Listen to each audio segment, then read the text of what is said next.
Okay, we are back for the second draft.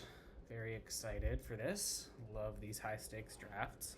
Just to reiterate what we said in the first one, draft well, not scared, don't have to lock into, a particular deck or a particular path early on, unless of course we have, certain cards that like incentivize us to do that.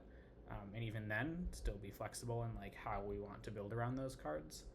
Um, yeah, prioritize lands for flexibility, that kind of thing. Um, just generally like try to read what is coming to us and yeah, just like yeah, draft good. Um, don't get psyched out. Really is the main thing. So treat this like a normal draft. I have again 17 lands card data pulled up, not intending on referencing it very much, and I have my event history so I can look at the draft as it's going on and see like which cards got taken out of certain packs once they come around. Let us get into it.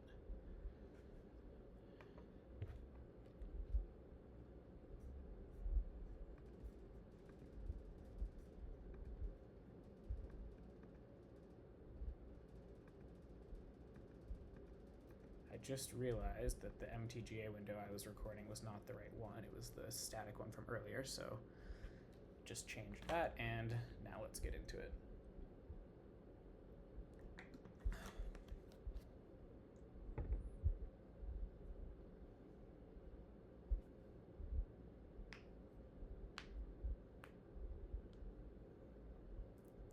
Or not if someone isn't ready.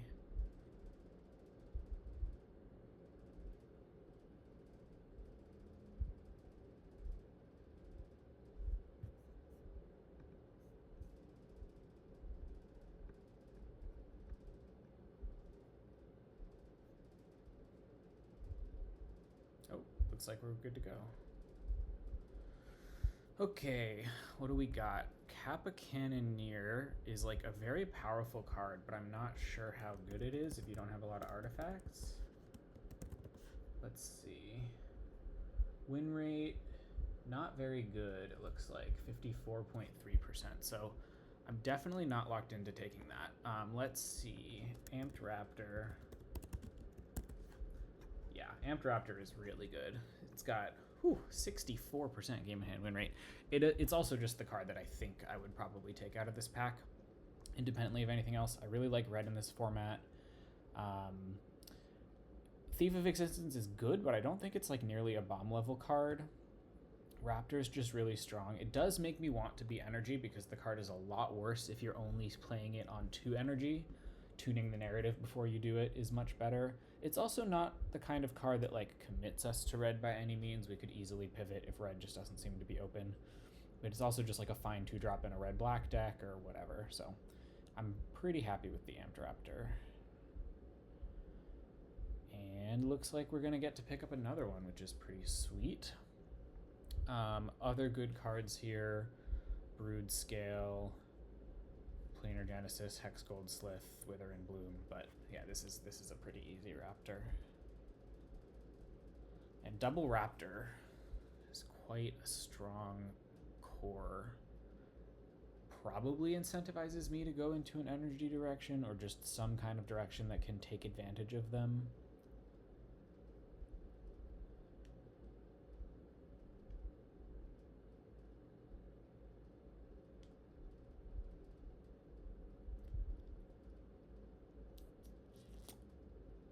Not a lot of energy like open or like that we're passing, really, is what I meant.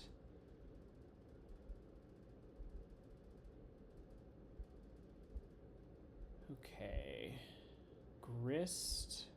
Tune I'm going to highlight. Let's see how good Grist is because I haven't played with it yet. Yeah, only a 52 game in hand win rate. I think it's just really hard to flip, which makes sense.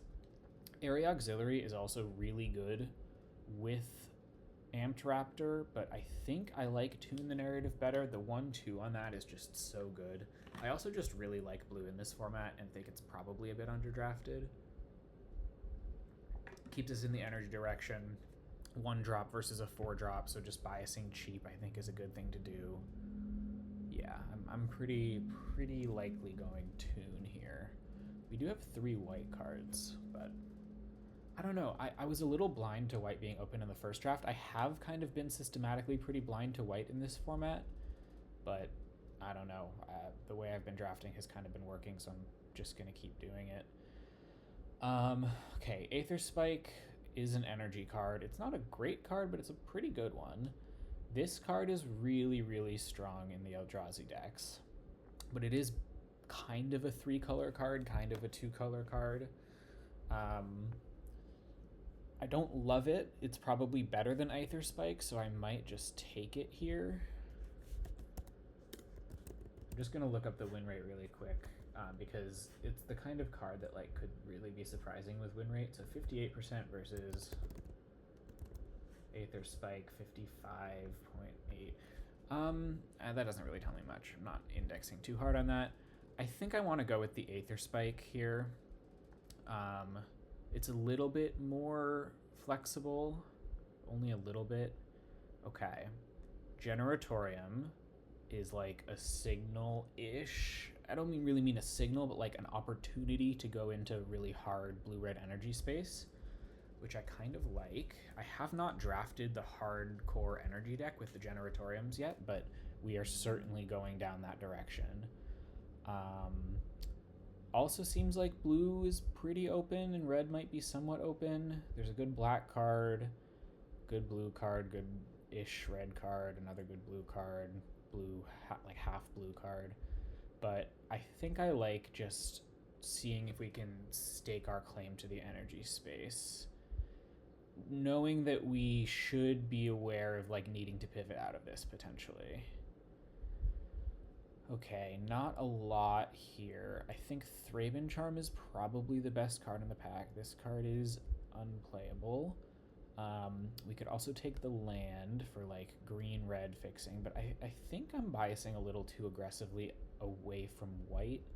This is a good card, and we could easily just be like red-white if the blue doesn't really show and kind of dries up. So I think I'm going to take Thraben Charm as a hedge, kind of try to correct a little bit from my previous draft. Okay, another Generatorium and a good white 2-drop. Interesting. I kind of want to take the white card because I don't know how many Generatoriums is like really good, and if they're getting past this aggressively around the table, I feel like we'll be able to pick them up pretty easily. And I like this card quite a bit, but it is kind of clear. I think it's clear that blue-red energy is probably open, but I don't think we need to take the Generatorium to take advantage of that. That is my theory here. So we're going to go with that. Skull Embermage is just a really solid red card. I think I'm taking it over Drownyard Lurker. They're similarly powered. Okay. Unicorn is great. Sage is also really good. But I think I like Unicorn better, kind of hedging ourselves between red-white and blue-red. Just being red because I think I want to play these Amped Raptors. This, again, in between red-white and blue-red. Not sure which one is better, but I think we're a little bit closer to being red-white, I would guess. Yeah, I think I'm going to take the Slith. I think we're pretty close to red-white, and if we can ever pick up a Scurry of Gremlins, this deck is going to be really strong. Okay, Jolted Awake comes around. That's another small indicator that, okay, maybe like white is open here, although I'm seeing that Envoy of the Ancestors and Area Auxiliary were both taken out of this pack, so a little bit less likely there. This card I think is awful. It's just a terrible rate. I'm going to take Kudo, but likely not playing. Another Jolted Awake we will take. And an Ooze, sure. All right, what do we got? We have Tamio, which I think is a really strong limited card. Let me just look it up really quick. 62.5 game in hand win rate. That is good enough for me to maybe hedge back towards blue a little bit. It's also really good with these Nyxborn unicorns. It's a very powerful interaction, so I am a fan of heading over back in the blue direction a little bit. We're really not sure where we're going to end up here. Like, white was pretty clearly open, but Tamio and the Amped Raptors really makes me want to play blue-red. So keeping an eye out for fixing, because if we need to end up in the straight Jeskai space to play our most powerful stuff altogether, then we are going to want a lot of fixing, and hopefully not these, but more like these. So I'm gonna try to prioritize those cards really highly if I can. Okay. Cartographer is a really good energy payoff, but I don't actually know how good it is. I haven't drafted these like heavy energy decks very much. Okay, it's got a 58% game and hit win rate, so it can't be that bad. Serum Visionary is good, but I think it's just a very non-synergy based card, and so I'm not a huge fan of it. I like going back into the blue direction because of Tamio.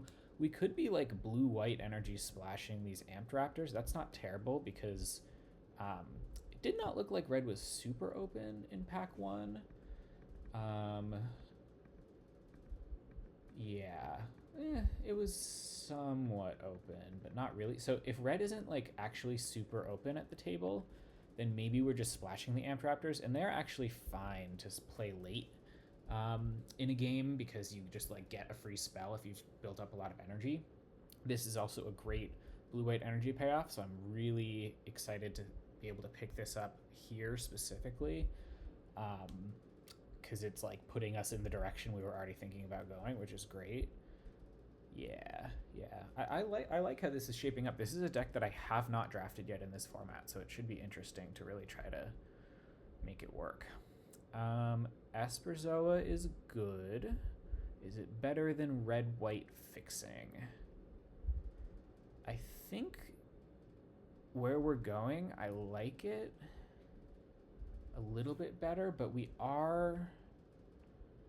I am getting a little bit worried about picking up enough fixing, although less so now that I think we might be able to be just base 2 colors. My instinct says to pick up the playable here over the... Yeah, I'm just going to check. Indebted Spirit, 54. Yeah, I think I like Electrozoa here.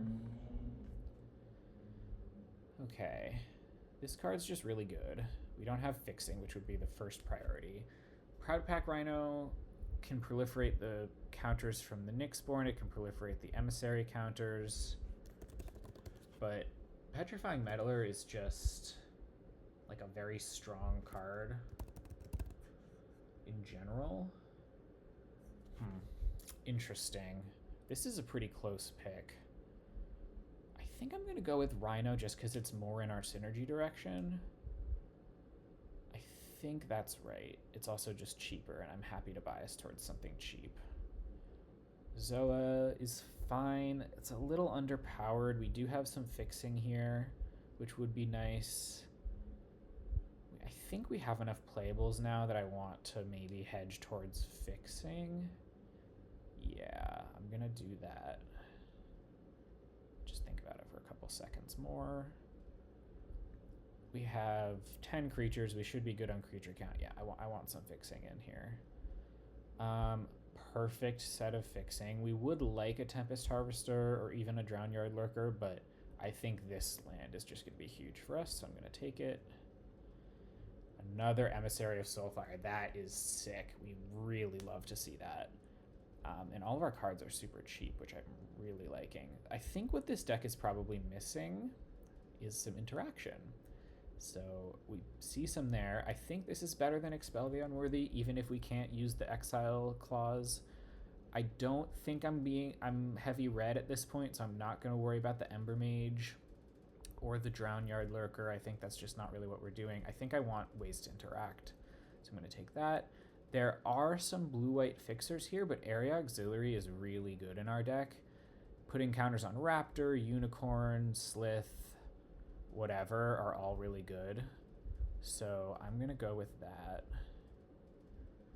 And then, sure, we'll pick up a Skoa. Indebted Spirit for free, that's fine. Maybe we'll play it, maybe we won't. Okay, I like the direction we're going. We're kind of like a weird blue-white tempo aggro deck, which I really have not drafted yet, but I think it's a strong deck, and it's very clearly what's open, so it is, I think, what we're meant to be drafting. Rush of Inspiration seems really strong here. We also just need fixing, and so I'm going to pick it up. I don't want to exaggerate the need for fixing, but like I really want to be easily playing these Amped Raptors and hopefully be able to play them on turn 2 even sometimes. So I'm going to prioritize fixing, especially this also has the added benefit of like being card draw in our energy deck, and yeah, I think it is the best card in the pack for us. I would take it for sure over something like this, even though we kind of do need interaction, but yeah, I like Rush here.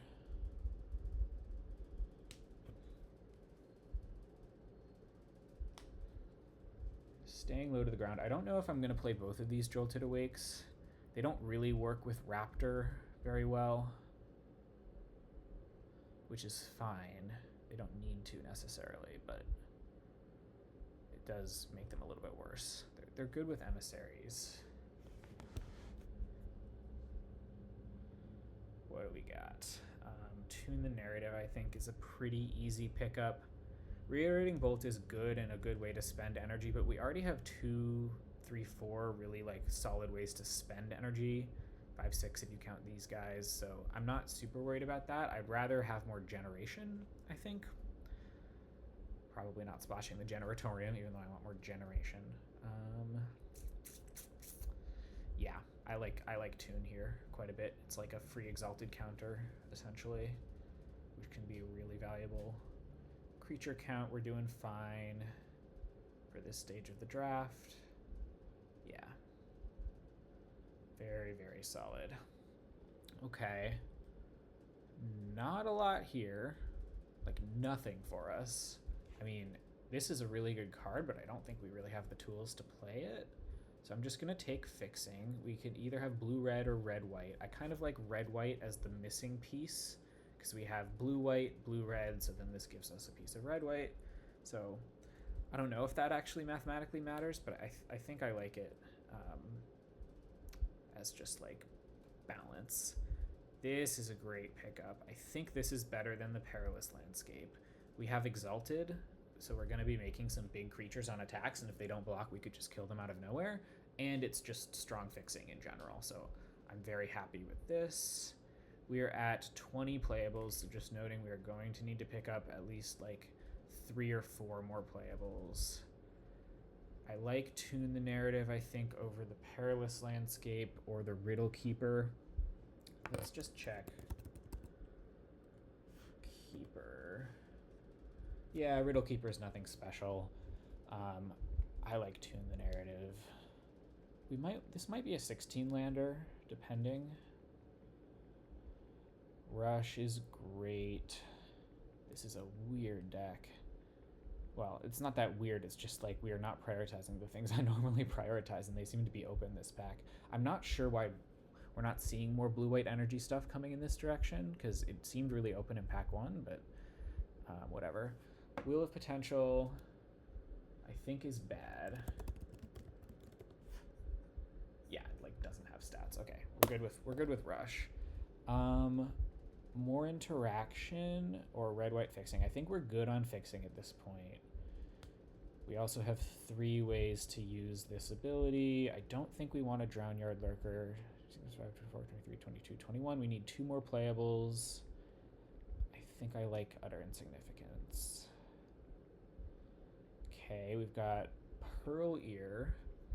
Enchantment spells you cast have affinity for auras. Whenever you cast an aura, yeah, that could work. And it's just a 3-mana 3/4 lifelink. I'm down. I think it's better than Generatorium. Solstice Zealot is not bad in our deck. I think it's like interaction, energy generation. I think it's better than any of these.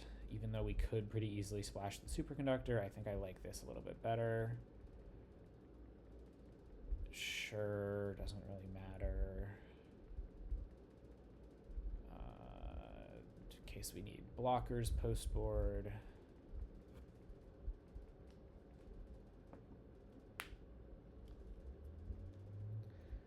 2, 3, 4, 5, 6. So we're like 1 playable above what we need, which is fine. I think I will want 17 lands in this deck if you include these as just lands. So like 14 lands plus those 3 spell lands,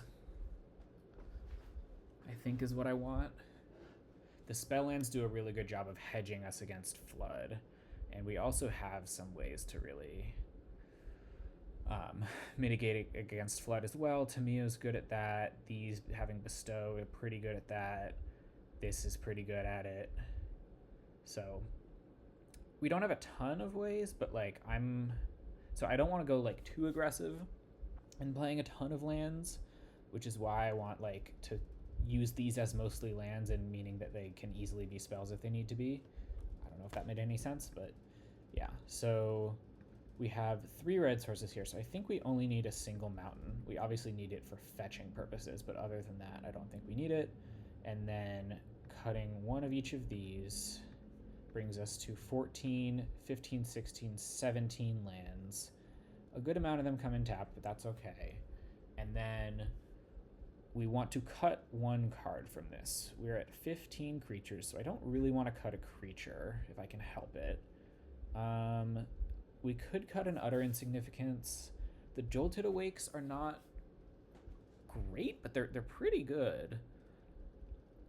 Indebted Spirit, I think, is good with the unicorns because you like enchant it on one of them and they can then pump the 2-power creature, which is strong. I think I'm probably just getting rid of an Utter Insignificance, and then if we need more interaction, we can bring it in. Yeah, I think I like that. We just don't have spawn really to use it otherwise, so I'm good with that. Noting, I don't think we want the Generatorium. We don't have like a ton of guaranteed ways to use 4 more energy in a turn, and we also just don't. I mean, we kind of do have ways to like use a ton of energy with Emissary, but the rest of our cards are just like good enough that I'm not super interested in this on the splash. And this is saying we have 3 red sources, or maybe you guys can't see that. Yeah, Untapped is saying we have 3 red sources, but we really have 6, so we're fine there. Yeah, I like this deck. I'm pretty happy with it. We got fed a very clear lane. Our cards are all cheap. We have a lot of ways to generate energy and a lot of payoffs for it.